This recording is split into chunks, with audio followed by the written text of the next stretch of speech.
من از خوردی همین لباس نظامی رو یعنی لباس حربی رو نقض میدیدم، میپسندیدم. با خود میگفتم که اگر من کلان شوم رفته حتما به خدمت حربی رفته قضیه شهروندی رو ادا میکنم.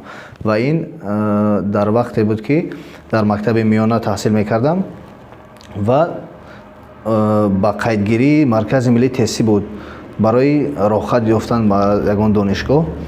راستی من تصمیم داشتم که اگر با طریق مرکز ملی تستی راهخط نیابم به یگان دانشگاه حتما رفته خدمت حربی را ادا میکنم و نصیب بود است سزاوار نام دانشجویی شدیم. خوشبختم از آن که در روزنامه ولایتی ختلان به حیث کارآموز در اینجا فعالیت نمودم.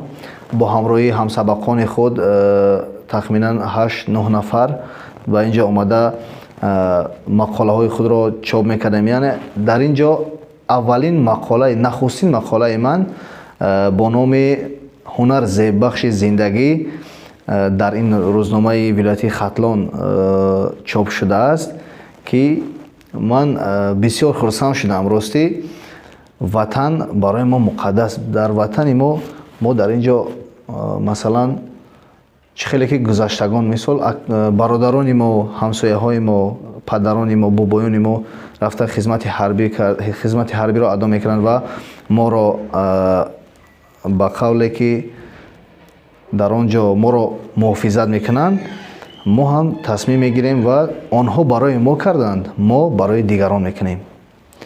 من فکر میکنم که این تصمیم برای من بهتر است و از اونه که میگریزند بچه‌هایی هستند که سرکشی میکنند از خدمت حربی یا اینکه نمیرند. در اینجا بودن نفرانی که ما رو گفتند شما به خدمت حربی رفته این خیل و خیل هر چی نباشد ما برای وطن جانمان رو فدا میکنیم.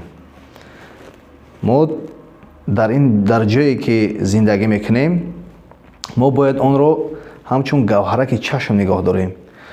وطن مادر، ما همه ما مادرامون رو دوست می‌داریم، مادرمون رو دوست می‌داریم. هر یکی ما برای مادر جانمون رو فدا میکنیم و برای وطن نیز جانمون رو فدا میکنیم. قبل از خدمت حربی از کورس کوتاه مدت رانندگی گذرم، یعنی شهادتنامه رانندگی را گرفته با خدمت حربی روم و از آنجا وقتی که خدمت حربی را به انجام میرسانم آمده در رسانه ها باز فعالیت را از سر نو شروع نمایم.